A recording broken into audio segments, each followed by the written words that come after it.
Hello, everyone. I'm Dr. Timor, pastor of Mount Olive Multicultural Community Church. Thank you for coming back on and joining us for this segment of our series on mental health in the Bible, where we are talking about some big issues that face us as just people who walk around from day to day in this world trying to migrate life. And we're migrating it together. And we want to make sure that you know that you are being supported, or if you have other people who need some support, just push them our way, or let them know that the door is open over at Mount Olive virtually. We are an online church, web-based, but we are live and interactive in all of our groups.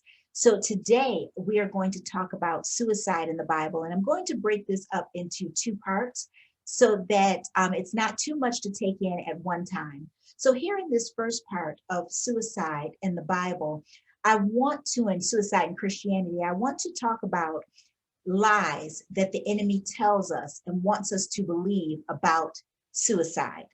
Now, suicide is really one of the major causes of death here in our country, as well as in the United Kingdom. It's the 10th leading cause of death in the US for all age groups. Homicide is number 17. Suicide is 10. So we are in a time where suicide is prevalent. It's affecting a lot of people. And it is something that as the church, we have largely ignored and don't do our part in addressing the issues that cause or bring about suicide as the only option for many, many people. There is one death by suicide every 12.3 minutes in the United States.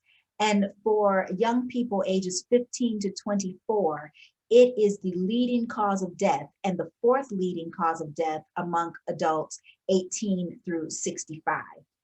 We are averaging about 730 deaths by suicide weekly in the United States. And that is just an astronomical number. In the United Kingdom, there are about 100 suicides weekly. So this is something that as Christians and as the church, we cannot ignore. Right now, I want to talk to you about the lies that the enemy wants you to believe. And this is for those who may be watching that are considering suicide, and those who have loved ones that are in the midst of depression or have talked about suicide in the past. We want to remember that John 10:10 tells us that the thief comes to steal, kill, and destroy. He wants to take your life. He wants to take your dreams. He wants to take your hope, and he wants to take away the purpose that God has and has always had for your life before the foundations of the earth.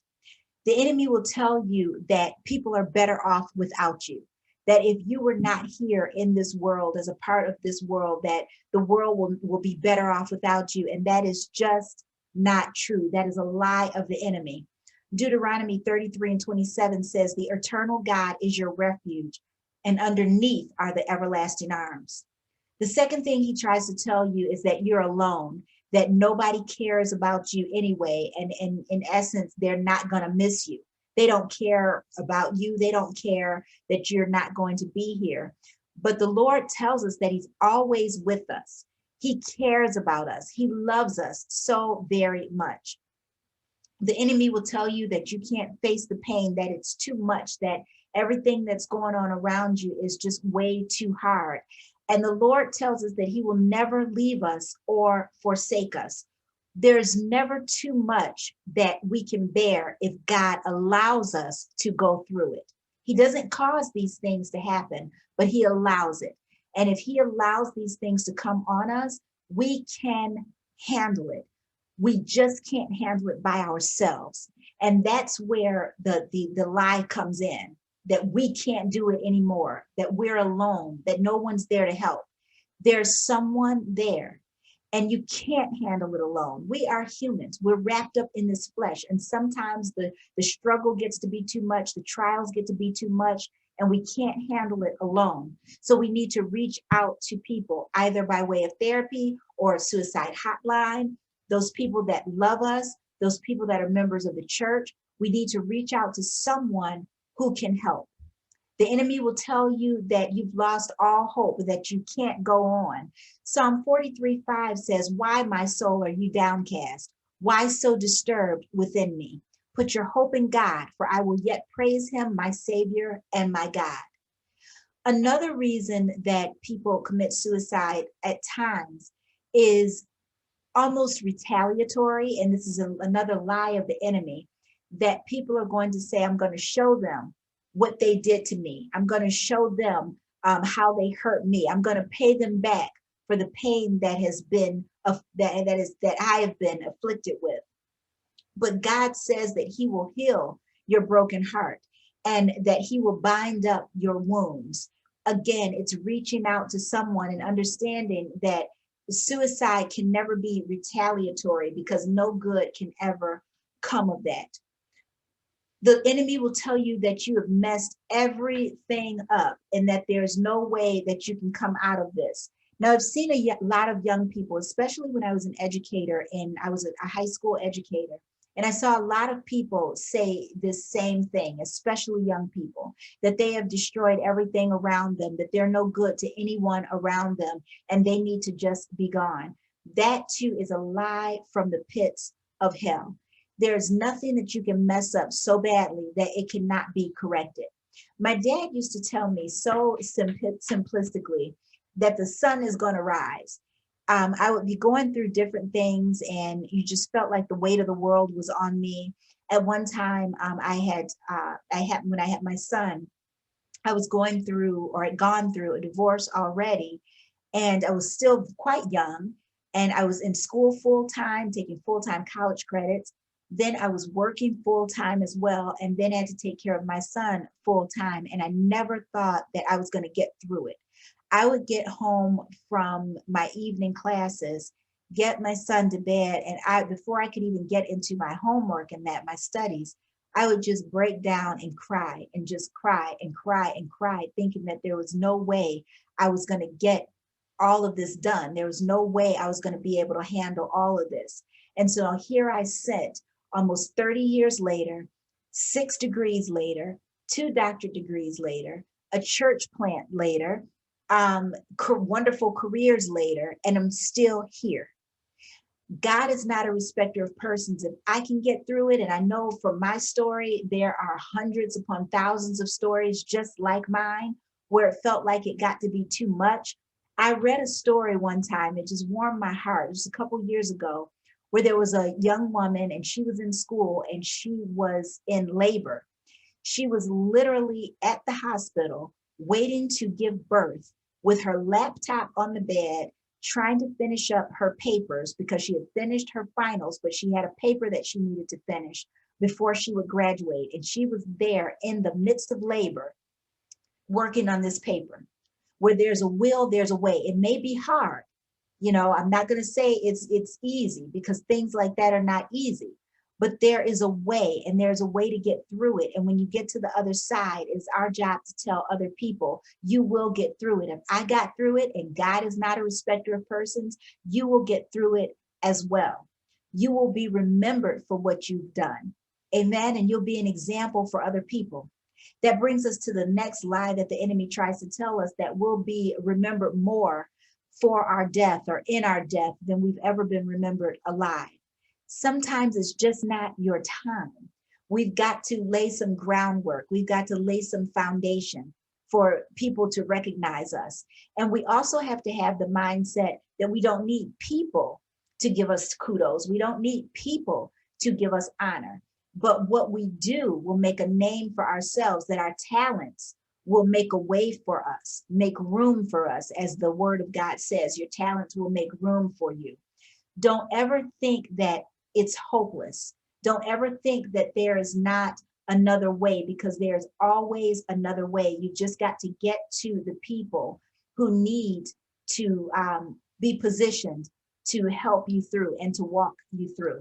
Now, for those people who are facing someone who has threatened suicide, or someone who has committed suicide already, there's always a level of guilt if that has taken place. If a loved one has committed suicide, there's a level of guilt. I had a friend of mine a few years ago who did take his own life. And a lot of what he went through, I did not know. It wasn't until after his death that I was able to sit and speak with his mom at length and understand some of the things that he had been going through for many, many years. Now, first of all, he had Asperger's. And so the doctors had advised his mom and dad that he probably would not make it to his early 20s, that he would end up committing suicide because the pressure gets to be too much. That didn't happen. He was in his mid to late 30s. Some people would say mid, some people would say late, before he did this. And I'm not saying that that was going to be the ultimate outcome. I'm saying that's what happened, period. That was the finality of it all. And as long as I live, I will never forget the last thing he posted on Facebook when he was going to commit that final act. I felt very, very guilty. And I know other friends and family members probably had guilt as well, because the first thing you think of is that I didn't recognize the warning signs. I didn't see there was something that I could have done. This is just not true. And we cannot beat ourselves up over that. This guilt that we feel is a guilt that we cannot hold on to. We've got to let it go, and we've got to let God heal us on this end, because we will never ever know what is going through a person's mind. We will never ever know what a person is feeling in their heart. But there are some things we can do. There are some warning signs that we can try to recognize. If they say it, if someone is saying that this was going to happen, take them seriously. Don't blow it off as this is just a joke or they're trying to get attention.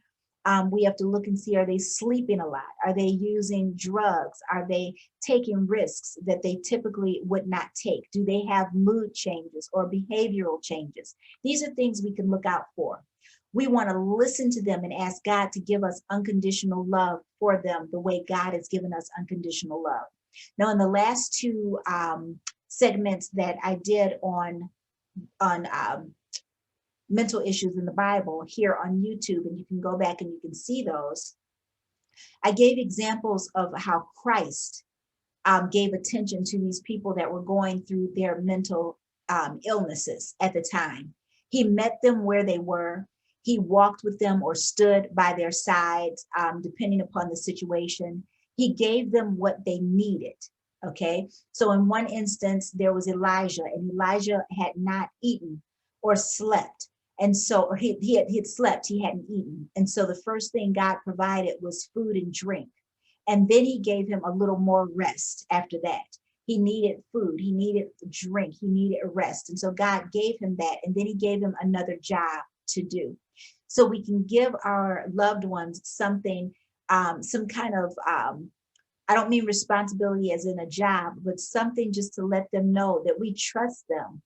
That just because they're going through a bad time, just because they're going through a hard time, we trust them. The next thing we want to do is to pray specifically. Don't just be general in our prayers. We need to ask God specifically, not that God doesn't already know. It's for us to learn how to pray. And it's for us to show other people that we can stand with you, that we can pray in agreement with you.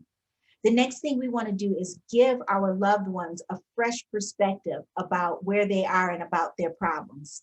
Many times people are feeling like they're not needed, like they're not wanted. If we can let them know that, yes, there's another way to do this, that they don't need to commit this act, but we need to let them know that we need them in our lives. Amen. We need you here, because stuff just doesn't work out without you being a part of it. We are all one body. And even though someone's function may be a baby finger and not a right arm, we're one body.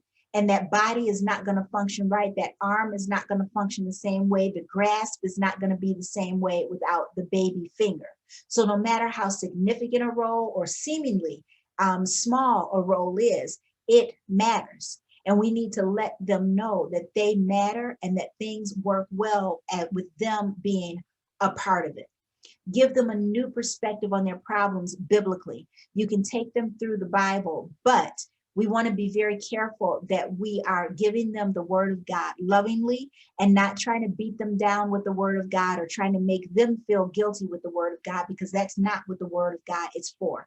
The word of God is to give freedom, it's to give love, and it's to give life more abundantly.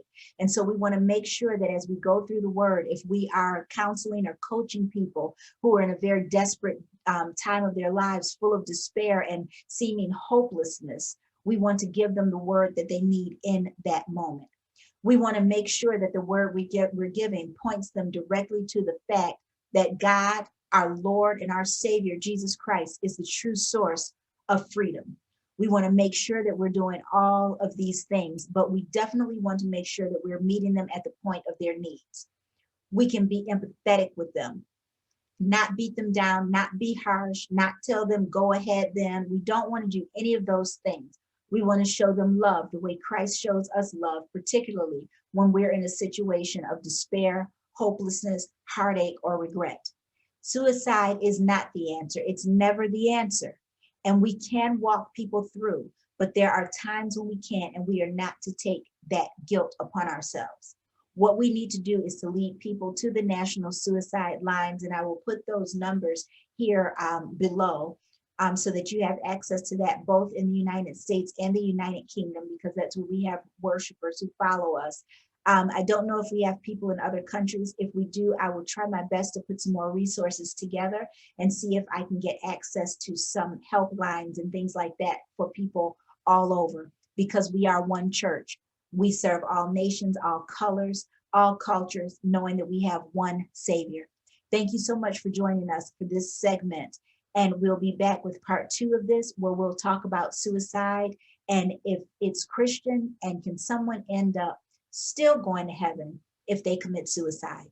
Thank you for tuning in. We hope to see you on the other side at www.dltmoreministries.com, where we have Bible studies, our regular church services every week, and other small groups. They are all live and interactive. There's nothing just recorded that you end up watching. You're a part of it. You're a part of the community. So if you're considering suicide and don't feel a way out, please join us on the other side. We have people that you can talk to, and we want to be there for you.